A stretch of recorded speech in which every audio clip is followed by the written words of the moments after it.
Okay, good morning, everyone. As I mentioned last week, we've finished our last series and we're on a new series, which is talking about the Noble Eightfold Path. And last week I gave an overview of the 8 components. And this morning we're going to talk about the first component, right view. And one of the monastics that I was listening to in preparing for this talk, he said that right view is basically the whole of the Buddhist teachings because it encompasses the knowledge of the Four Noble Truths. It encompasses the law of cause and effect, which is known as dependent origination. This originates or arises or happens because of that. And it also encompasses the law of Kamma. And if you look at them all, those three things, they all are really talking about cause and effect. Because the Four Noble Truths, it's saying that the cause of suffering is desire. Dependent origination is just general cause and effect. And then the law of Kamma is do good, do bad, get bad, sort of in brief. Now the Buddha talks about 2 levels of right view. The first is mundane or worldly right view, and the second is supramundane or more sort of spiritual right view. The mundane or worldly right view focuses on the law of Kamma.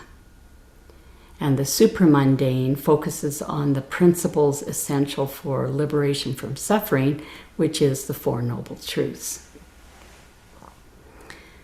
Now, most of us get attracted to Buddhism and come in and start studying Buddhism because we're interested in the mundane level.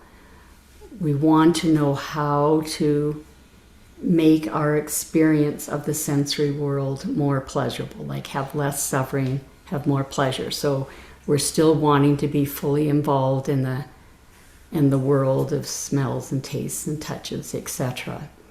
But then for some people, this sort of, as they continue to study and practice and meditate, this evolves into having an interest in the more supramundane level. So starting with mundane right view, understanding Kamma. So Kamma means willed actions or intentional actions. You know, the difference between walking down the street and accidentally stepping on a bug and walking down the street and seeing a bug and intentionally stomping on it. And intentional actions can be physical actions that we carry out with our body.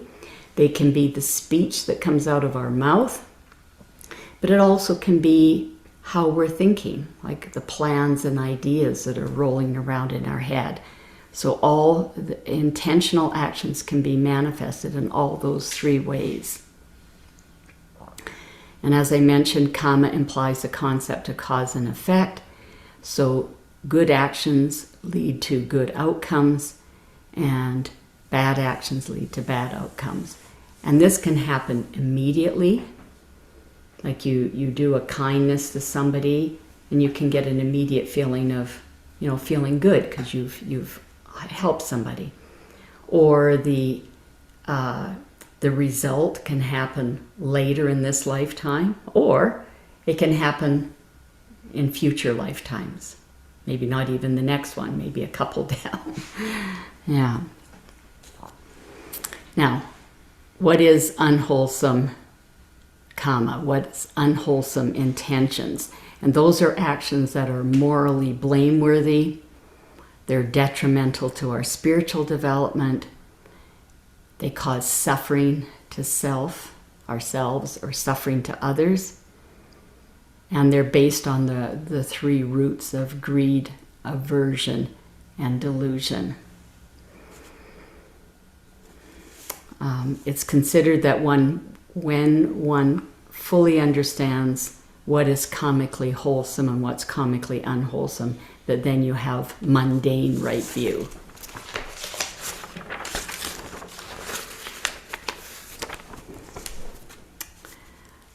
The Buddha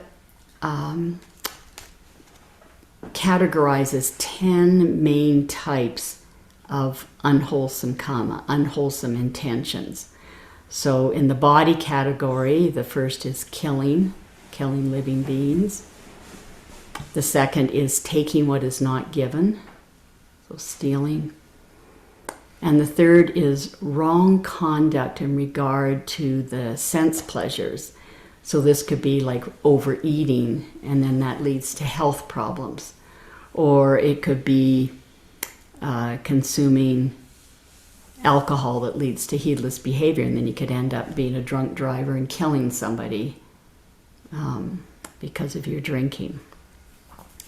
So that's on the bodily level. On the speech level, the first is lying.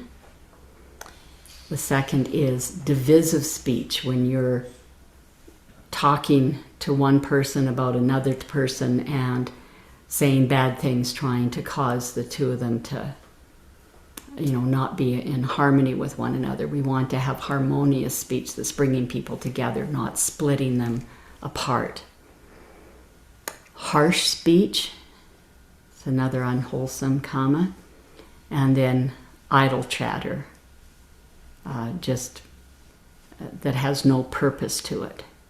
Now, there is some small talk that does have a purpose. If you're just meeting somebody, it's a way to sort of, make somebody comfortable, or, things. So there's, and same thing with joking. So it's not that, small talk can be wholesome, but it also can be just on and on and on, blah, blah, blah, blah, about nothing. So it can be either or. Now, that's body, that's speech, and now the mind. So holding thoughts of covetousness, like desiring what others have, because that gives you a sense of a sense of lack, that you're lacking something. Holding on to thoughts of ill will. Some bad thing has happened, but then as you roll it around your mind, you're just stabbing yourself with that second arrow. Or the other analogy for that is you're holding a hot coal, wanting to throw it at somebody, but all the time it's burning your hand.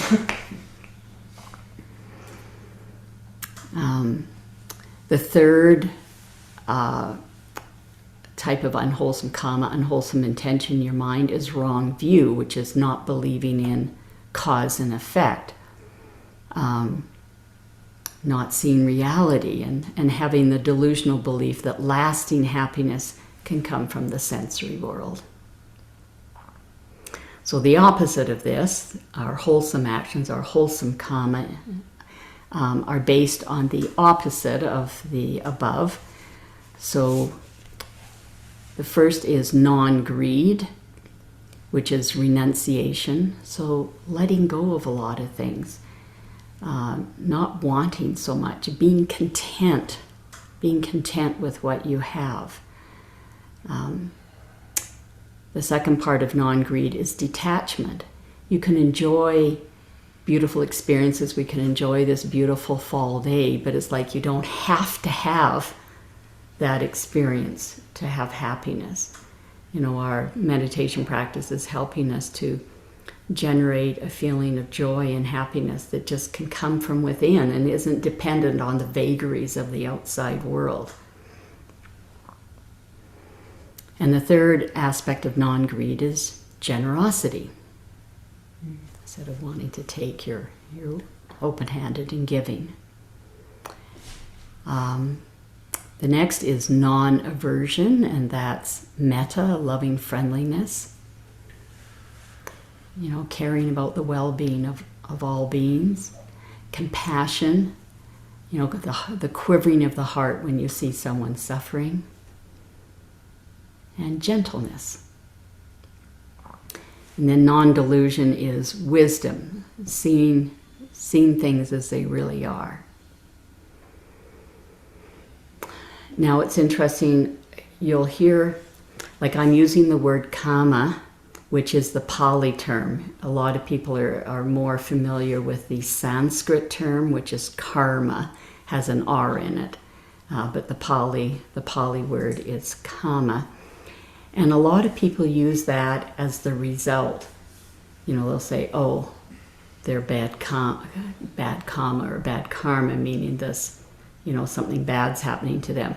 But actually the word for the result, like the kamma is our action, our intention behind our action. And then result is called vipaka or pala. Vipaka means ripening. So your action ripens into some wholesome or unwholesome result. And then pala means fruit, so it fruits, it fruits that way. And I made a mistake on Tuesday. I thought, like, we have 2 people in our community who have a spiritual name that ends in pala. Like Bodhi Pala is one of our stewards here. So Bodhi means awakening, and I thought her pala meant like ripening or fruit, so like the fruit of awakening. But actually the word that means fruit is P-H-A-L-A, and her name is P-A-L-A, and that means protector. So when it doesn't have the H, so her name actually means protector of awakening. And then one of our board members is Dhammapala, so he's the protector of the Dhamma, not the fruit of the Dhamma. Now, as I said, our Kamma can ripen or fruit immediately. Like you can say something harsh and then just immediately feel awful. So you're having an immediate result. Or it can come later in this lifetime or in future lifetimes. And so what's happening is our intentions are sort of stored as some kind of potential within our body, and that'll trigger an effect when it meets with conditions out there that are favorable to its ripening or its fruiting. So it's when everything sort of comes together.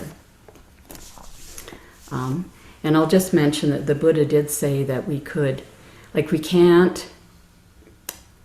get rid of our past unwholesome actions. Like that's impossible because we've had countless previous births. And so we've had the opportunity to do countless unwholesome things. So there's just too much there. You can't get rid of it. And that was the first way the Buddha practiced before he had his awakening moment under the Bodhi tree. He was doing all these aesthetic practices where you're really being harmful to your body, like being, sort of torturing your body. But the idea was, well, if we've got unwholesome karma, if I'm, torturing the body, I'm going to sort of eliminate all this past stuff, but it doesn't work. It's not. The problem is in our mind. It's what our mind's doing. The body isn't the problem. And the Buddha found out it didn't work.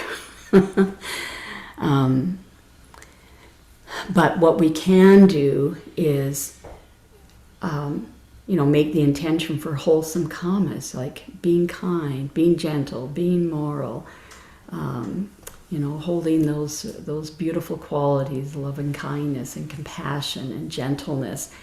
And the Buddha said it's like having like a tablespoon of salt in a glass of water. It's going to make the water, so unpalatable.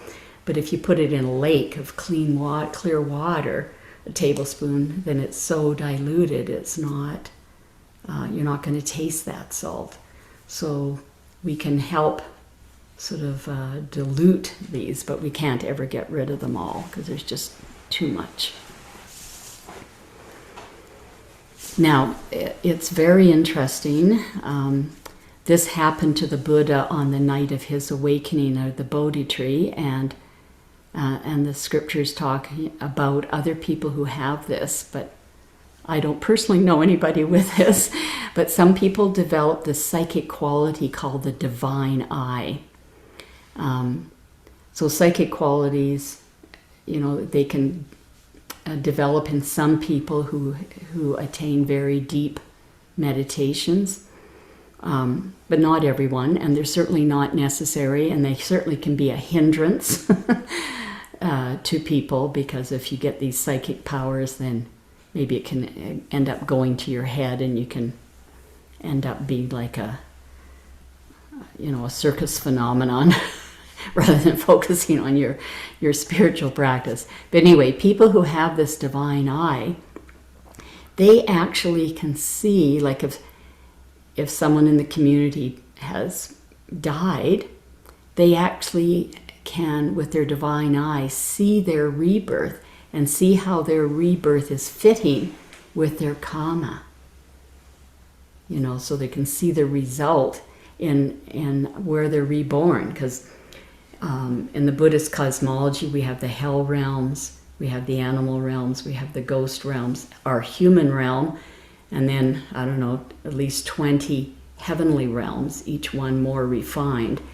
And so depending on your intentional actions, your karma, that's going to, influence rebirth into one of those realms. And people with the divine eye can actually see that. And they also can see people within this current lifetime, when things happen to them, how that was due to their karma. But for the rest of us, it's really important that we don't, walk around saying, oh, that person lost their job, that's their bad karma, that's because we don't have the divine eye. We can't figure this out. Karma is so complex. It's very multiply determined and intertwined and whatever. And I've personally heard a lot of people walk through life and they see somebody who's struggling and they're wagging their finger at them saying, oh, that person did something bad or whatever. Like, please don't do that. Just being born into the human realm, having the past willed actions, the past karma that brings us into this human life is fraught with suffering. Like, it has beautiful things, it has beautiful fall days, we have beautiful music, tasty foods, like there's a lot of wonderful things in the human life, but there's a lot of sorrow. And in the human life, we grow old, we get sick and die, so that causes a lot of suffering. There's disease. In the heavenly realms, you skip birth, you just sort of appear, and you appear at a young, healthy age, somewhere around looking 30 or something. So you don't go through the discomfort of the birthing process or the growing up process. And then when you die, or when your time ends in that realm, you just fade away. You don't get sick and decrepit and old and sick and then have some kind of a painful dying process. You just fade.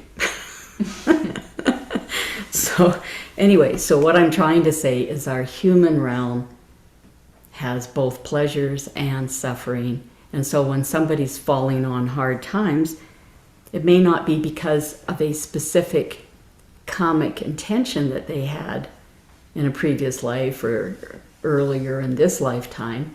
It's just because this is part of being a human, is that these things happen. Anyway, please don't be judgmental, walking around wagging your finger at people who are suffering or are having difficult times. And the Buddha really encourages us not to do that. He said, karma is so complicated that if you try and do it, your head will split into 8 pieces. So don't do it. Now, you can use mundane right view, like this whole thing of karma, to try and remain in samsara. So samsara is the round of rebirths and all these different realms. So if you lead a life of, generosity and kindness and morality and whatever, then you're really upping your chances of having a very favorable rebirth, probably in a heavenly realm, whatever. But it's not for sure. Because remember I said Kamma ripens at different times. And so even though in this lifetime you could do all kinds of wonderful things, increasing your chances of having a very favorable rebirth, but maybe in a previous lifetime there was, you did something pretty heavy that was negative, and the next rebirth is gonna fruit, it's gonna ripen. So you are hedging your bets, but it's not 100% for sure, because we don't know, unless you have that divine eye, which most of us don't. Okay, so that's mundane right view. Now I'm going to talk about supramundane right view, which means completely understanding the Four Noble Truths, that there's suffering, that there's a cause, which boils down to desire, either desire to get things or the desire to push away things, or the delusion that this sensory world can give us lasting happiness. And then the good news that we can end suffering, the mental suffering. As I said, we can't end suffering of a physical body as long as we are in physical form. In some of the heavenly realms, you're not in physical form, but in this earthly existence, we're in physical form, and that's just part of being here, that we're subject to aging, illness, death. But the good news, step 3 of the Noble Eightfold Path, is that by following the Noble Eightfold Path, we can come to the end of our mental suffering, the suffering that we create in our mind. And of course, the 4th step of the Four Noble Truths is this Noble Eightfold Path, is the path that we take to come to the end of suffering. Now, Bhikkhu Bodhi, he talks about the gradual development of this supramundane right view. He said, first of all, you get an intellectual understanding of it by coming, like this morning, to hear a Dhamma talk or reading Dhamma books and reading about it. So then we sort of can kind of intellectually understand the Four Noble Truths. The next level is to ponder. Ponder what you've read or what you've heard. And then the third level of understanding, which is kind of like the gut level, like where you actually perceive it. You perceive the noble, the Four Noble Truths in the world around you. You're not just sort of intellectually going, yeah, that sounds good to me. You're actually perceiving it. So this is more on a gut level. And this comes from developing the skillful qualities of mind that happens when we follow the Noble Eightfold Path. When we develop stillness in our meditation practice, known as samadhi or known as jhana, then that gives us the clarity that we need to be able to see these Four Noble Truths. Before that, there's some clouding, some delusion from our past experiences. So once you can really, really see that the truth of, the cause of suffering is this desire to pull towards or to push away, it's like that's when you feel the hot coal in your hand and you want to drop it. So this transition from the intellectual understanding to this perceptual or gut level kind of understanding, this signals the first level of awakening. There's four stages to full awakening, and this is the first level, and it's called stream entry. So what I want to talk about are a couple of practical ways for developing right view. So starting with that first noble truth of suffering, whenever you're experiencing yourself suffering, then just try, instead of just being 100% involved in it, see if you can step back a little bit and go, oh, I'm suffering. Desire is the cause of suffering. What am I desiring right now? And I can't remember if this was last week or the week before, I had given an example where for myself, we had come out of our 3-day retreat, so I had been disconnected from internet and whatever for 3 days. So at the end of the retreat, I read all the emails and listened to all the phone calls, and then just felt like overwhelmed by this huge to-do list that resulted from all these emails and phone calls. And there wasn't enough time in the day, right, to deal with everything. It was going to take time, and I just felt like this lead weight on me. Just heavy. So I was kind of walking around like this. Anyway, when I thought about it, like, I'm suffering, what is it that I'm wanting? So the first thing was aversion, which is the desire to push away. I wanted all these to-dos to go away. And the other, what I was pulling towards me, was I was craving this sense of spaciousness. Like a day where there was nothing to do.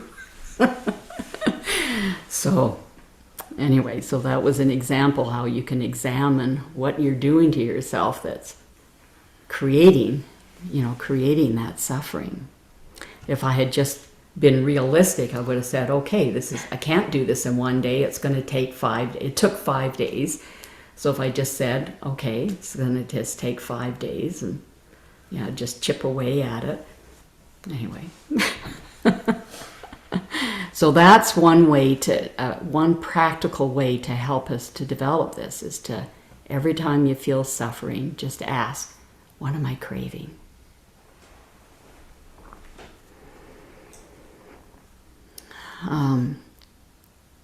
And it's very important to remember that the craving for something, or its opposite, the craving to push away, aversion, these are hindrances.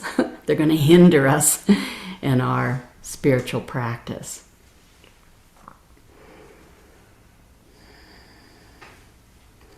Can't read my writing here. Oh, I have glasses.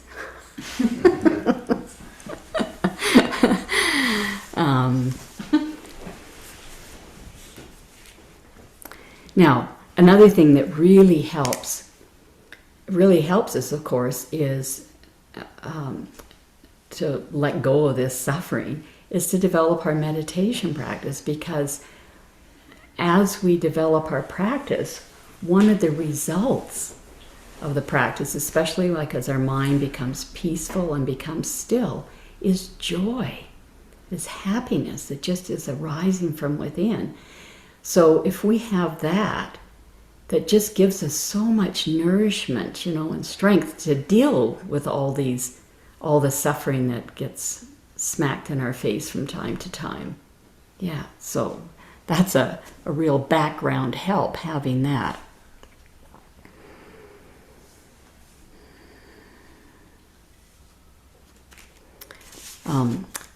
So just to emphasize, we don't want to desire to get rid of things, because that's craving, and craving is a hindrance. So it's more developing skillful. The Buddha talks about skillful desires, the desire for awakening, the desire to follow the Noble Eightfold Path, the desire to be a moral being. But we have to be careful, because we can take these skillful desires and make them unskillful if we bring them into the present moment. Like, we want to have this as this is our final goal, our future goal. But then we kind of know what are the causes and conditions we have to put into place to reach that goal. But then we sort of let it go and just focus on this moment and putting in the causes and conditions, not sitting in this moment and going, oh my gosh, I'm not awakened yet, or oh my gosh, I haven't progressed on the path, or rah, rah, rah, rah, rah, you know?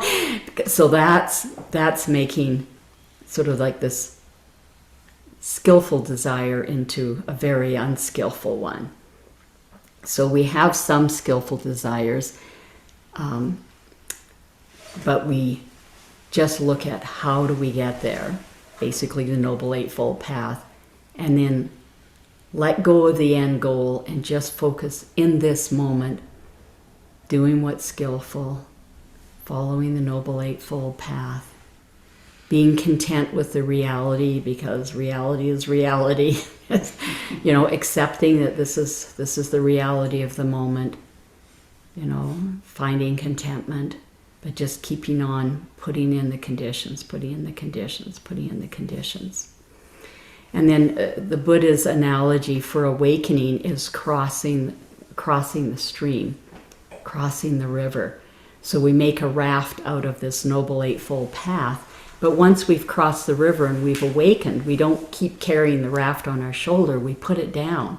So these skillful desires, you know, when we get to the other side, when we get to awakening, we don't have to carry those. We can even put down these skillful desires. We don't have to have any, because now we're on the other side. We've awakened.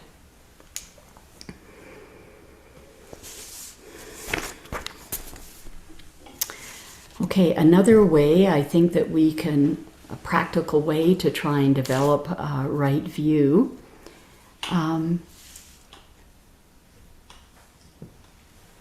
is to look at what's the reality of this situation.